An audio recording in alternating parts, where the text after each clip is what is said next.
She kissed her baby for the last time on a Tuesday morning. The baby was alive. She watched a nurse carry him back toward the ward. She drove home thinking everything was going to be fine. By Thursday, she was in a police interview room.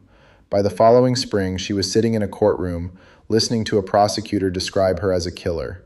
The jury agreed. So did the judge. So did nearly everyone watching the trial. She served 3 years in a women's prison for murdering her own child. 3 years. While the nurse who had access to that baby, the nurse whose shift log placed her at the bedside during the critical window, continued working, in a hospital, with other babies. What eventually cracked this case open was not a confession. It was not new forensic technology. It was a set of hospital records that had existed from the beginning. Records that were never properly requested. Records that were never properly read. Records that sat inside an institutional database while a woman counted days in a prison cell she should never have entered. That is the part of this story that should disturb you the most. The documents were always there. The investigation just never went looking for them. When you end an investigation at the mother's front door, you leave everything behind it completely untouched. My name is Danny Cruz. I spent 12 years as an investigative journalist. I worked at the Miami Herald. I worked at the Tampa Bay Times. I watched 9 major investigations get killed, not because the reporting was wrong, but because the reporting was inconvenient. Not because the documents didn't say what I said they said, because the right people didn't want those documents read out loud. I kept the files, I kept the drives, and I kept working. If this kind of reporting matters to you, real documents, real records, no entertainment packaging, no dramatized reenactments designed to fill time, subscribe right now, hit the bell, because the cases I cover don't get covered anywhere else, and the cases I cover have names, dates, and paper trails. Let's go back to the beginning of this case, and I mean the actual beginning, not the beginning the prosecution told the jury, but the sequence of events as the documents record them, because those are 2 different things. And in a case like this one, the distance between them is the distance between justice and 3 years of someone's life. A young mother brings her infant son to the hospital with breathing difficulties. This is not unusual. Newborns and young infants develop respiratory complications for a wide range of reasons: infection, structural issues, metabolic conditions, things that present suddenly and escalate without warning. The medical team stabilizes the baby. She stays at the hospital for hours. She is present. She is attentive. She asks questions of the nurses. She asks questions of the attending physician. The nursing staff later describe her, in their own recorded statements, as a concerned but cooperative parent. She goes home the evening before the incident because the hospital actively encourages parents to rest. The baby is in a monitored ward. He is under professional care. This is standard procedure in neonatal and pediatric units across the country and across multiple healthcare systems internationally. She follows the instructions. She goes home. She sleeps, or tries to. The following morning, she returns to the hospital. The baby deteriorates rapidly during her visit. Emergency response is initiated. The clinical team works for a significant period. The baby does not survive. Within 48 hours, police are treating the mother as the primary suspect. Here is what the investigation looked like in the first 2 weeks. Detectives interviewed the mother multiple times. They examined her home. They reviewed her financial records, her phone records, her search history. They interviewed her family members, her neighbors, her former colleagues from her workplace.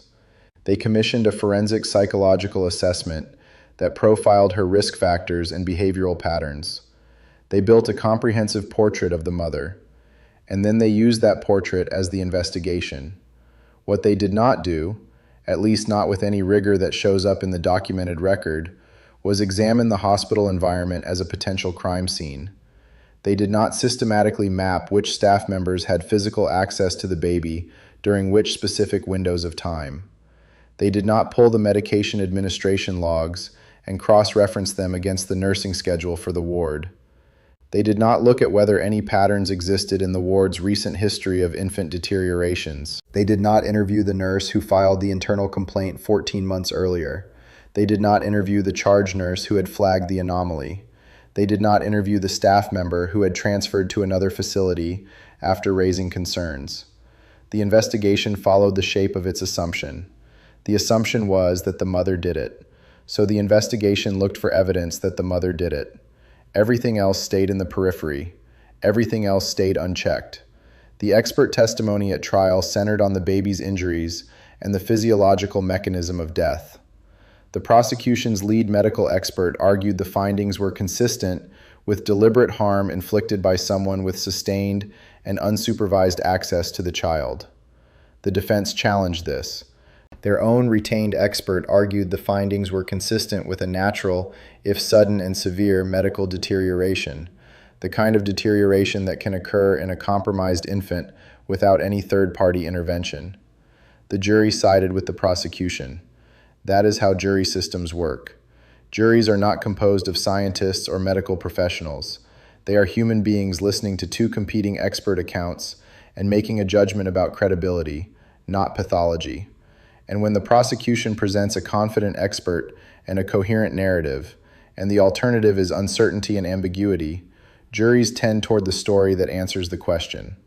What they did not know, what they could not have known, because it was never put before them, was that the nursing records from the ward contained something significant. Something that, once examined by the right set of eyes with the right methodological lens, changed the entire evidentiary picture of what had happened in that ward. The nurse assigned to the infant during the critical window had a documented professional history, not a criminal history, a history that existed entirely within the institution. Complaints had been filed against her by other nursing staff, not formal disciplinary actions that make it into third-party databases or background check systems, but informal complaints, written notes to supervisors, internal communications between charge nurses and ward managers, the kind of paper trail that accumulates inside a healthcare institution and never leaves it unless someone with specific authority or a specific legal instrument goes looking for it. 3 of those complaints described clinically unusual events during her shifts. Infants who had been assessed as stable, deteriorating suddenly and without clear physiological explanation. Documented anomalies in the medication administration records. Entries that did not align with standard protocols. One complaint filed by a senior nurse who had since transferred to a different hospital in a different region described witnessing the nurse alone with a patient at a time when the patient's chart showed no authorized reason for unsupervised bedside access at that hour. The senior nurse who filed that complaint had tried to escalate it formally. She was told the matter was being reviewed. She was subsequently told the matter had been reviewed and closed. She transferred within the year. She told investigators, years later during the reopened inquiry, that she had left the facility in part because she felt her concerns were not being taken seriously. None of this reached the original investigation.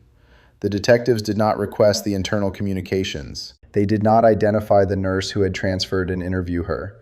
They did not cross-reference the ward's incident log with the nursing schedule in a way that would have surfaced the pattern of anomalies during this specific nurse's shifts. They did not treat the hospital's internal documentation as evidence.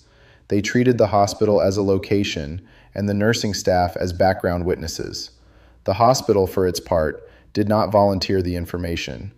I want to be precise about this because it matters. I am not alleging that hospital administrators made a deliberate decision to conceal information from investigators.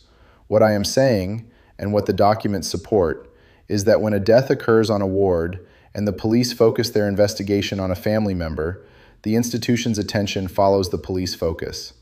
The internal review, if it happens at all, stays internal.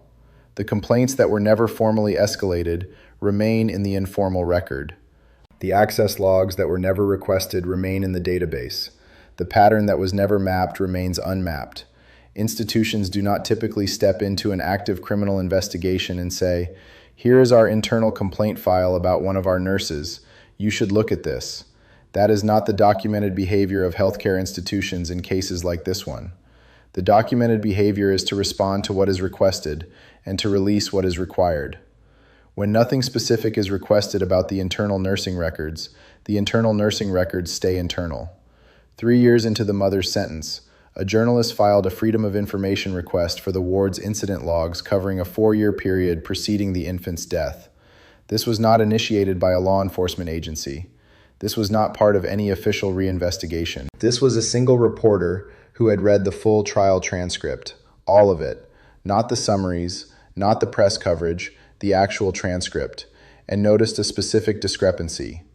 The discrepancy was this: the coroner's preliminary report, which was produced before the trial, referenced specific medication logs covering the hours of the infant's deterioration.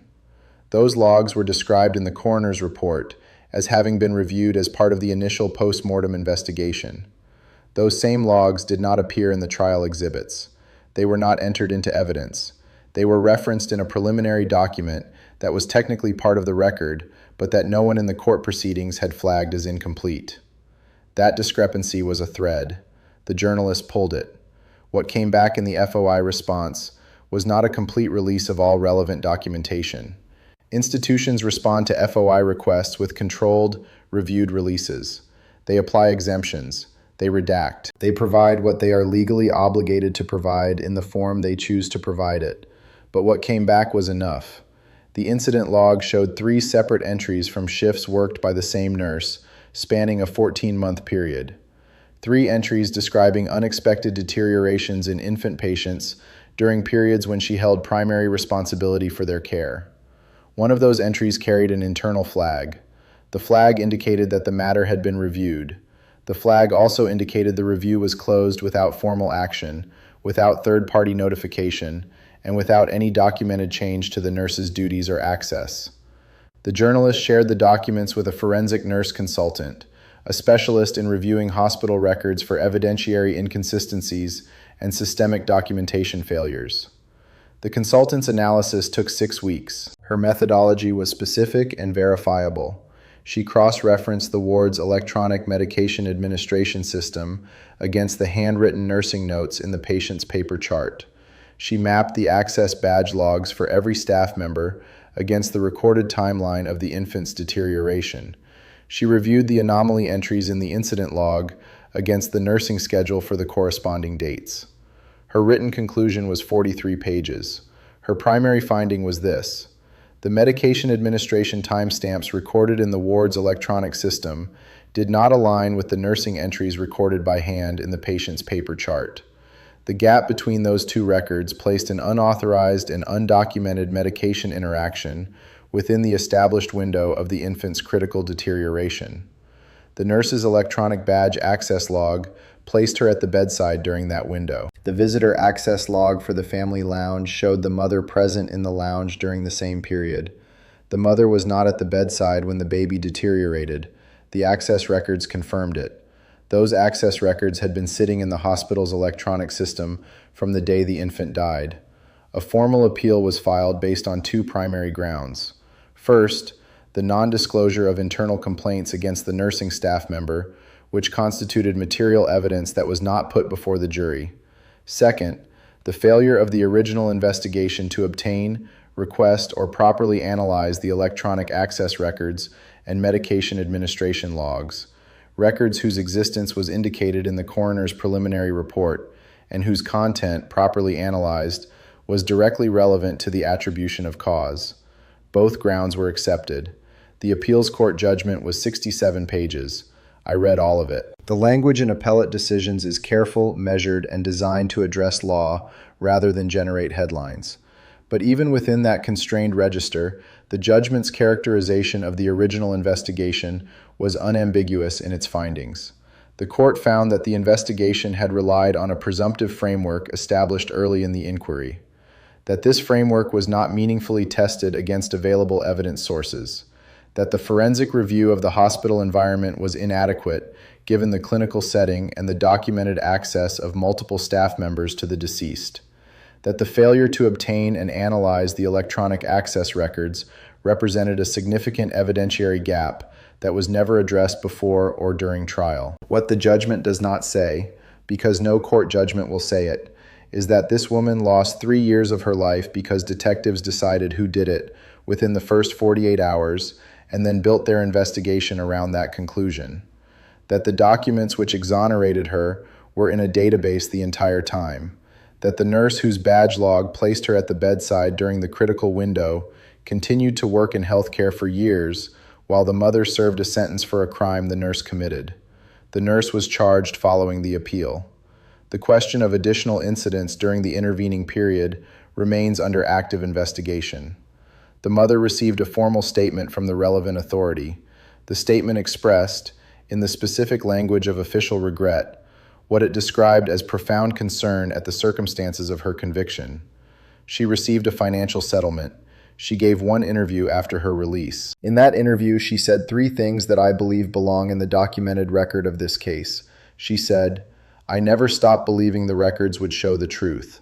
She said, "The hardest part was knowing the truth existed on paper somewhere and that no one was looking for it." And she said, "My son deserved a real investigation. He didn't get one. I didn't get one either." That last statement is the one that stays with me when I review the documents in this case, because she is correct, and her correctness is verifiable in the record. A real investigation is not one that identifies a suspect and works backward toward confirmation. A real investigation maps every individual with access, examines every timeline, reviews every available institutional record, and tests its conclusions against the complete evidentiary picture before presenting them as fact. That did not happen here. And it does not happen in a significant number of cases where a family member is proximate, accessible, and fits the pattern that investigators are trained to recognize. Here is what 12 years of investigative journalism teaches you about how investigations actually work in practice. Investigators are human beings operating inside institutional systems with resource constraints, political pressures, cultural assumptions, and cognitive habits that are built over years of professional experience. One of those cognitive habits is called anchoring. Anchoring is the documented tendency to assign disproportionate weight to the first significant piece of information encountered when forming a judgment. In criminal investigations, the first significant information is almost always who had access and who fits the profile. In infant death cases, that profile most frequently points toward the mother. She had access. She is the primary caregiver. She is in the room. She is the anchor. Once the anchor is set, the investigation develops a gravitational pull toward confirmation. Evidence that supports the anchor gets weighted heavily. Evidence that cuts against it gets minimized, or treated as an anomaly to explain away, or simply not sought because the investigative energy is directed at confirming what is already believed. This is not a conspiracy. This is not malice in most cases. This is cognitive psychology operating inside an institutional framework that rewards closing cases rather than questioning them. But the outcome of that psychology, in cases structured like this one, is a wrongful conviction. The documents existed, the badge logs existed, the incident complaints existed, the pattern of anomalous deteriorations during a specific nurse's shifts existed as retrievable data. None of it required forensic innovation or specialized technology.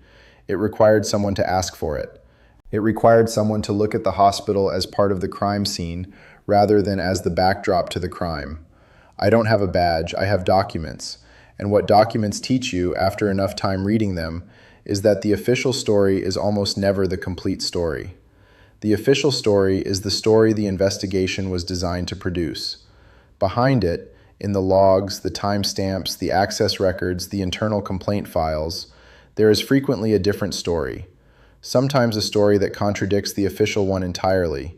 Sometimes a story that implicates people the investigation never looked at. Sometimes a story that could have prevented a wrongful conviction if someone had gone looking before the verdict rather than years after. In this case, the second story was underneath the first one from the beginning. The records were in a server. The complaints were in a filing system. The badge logs were in a database. Nobody pulled them for 3 years. A journalist eventually did, and pulling them changed everything. Not because the documents were new, because someone finally read them. That is not how justice is supposed to work. The mechanism for correcting wrongful convictions should not be a freelance FOI request filed 3 years into a sentence. The mechanism should be the original investigation doing its job completely, mapping every person with access, requesting every available log, reviewing the institutional environment with the same systematic attention applied to the family member's personal life. When that doesn't happen, people serve time for crimes they didn't commit. Children die, and the person responsible continues working. There are other cases with this same underlying architecture. A family member convicted in an infant or child death. The institutional environment, a hospital, a care facility, a residential setting, inadequately examined. Staff records never properly reviewed. Access logs never requested. Internal complaints never surfaced. The pattern repeats across jurisdictions, across decades, across different healthcare systems. It is not a coordinated failure. It is what happens when investigations follow the path of least resistance and stop when they find someone who fits. The documents don't follow that path. The documents are indifferent to what investigators assume. They record what happened, when it happened, and who was present. They do not adjust themselves to match a narrative. That is why I keep coming back to them. 9 investigations killed, 9 sets of documents that said something inconvenient. The files don't change. The truth inside them doesn't change. What changes is whether anyone is willing to do the work to find them and read them accurately. I use a camera because documents alone don't reach people the way they need to reach them. But I am not a personality. I am a journalist who uses a camera. The difference matters. Everything I have told you in this piece is sourced. The access logs, the internal complaints, the cross-reference between the electronic medication records and the paper nursing chart, the FOI response, the appeals court findings. These are documents. They say specific things. I am telling you what they say. That is the discipline that separates investigative reporting from content. And that is why cases like this one, where the documents told the right story from the first day and no one read them for 3 years, are the cases that need to be on record. Not as entertainment, as documentation of a systemic failure that puts innocent people in prison and leaves guilty ones in positions of access and authority. She kissed her baby for the last time on a Tuesday morning. She thought the hospital would protect him. She thought the investigation would find the truth. She thought the trial would reach the right verdict. She was wrong about all 3. The documents that could have corrected each of those failures were available. No one went looking until it was far too late. What case do you think ended at the wrong door? What investigation stopped short? What name, what location, what case number keeps bothering you? Drop it in the comments below. I read every one, and some of them become what you just watched. I'm Danny Cruz. The official story is a lie. Here's what the documents actually say. I'll see you in the next one.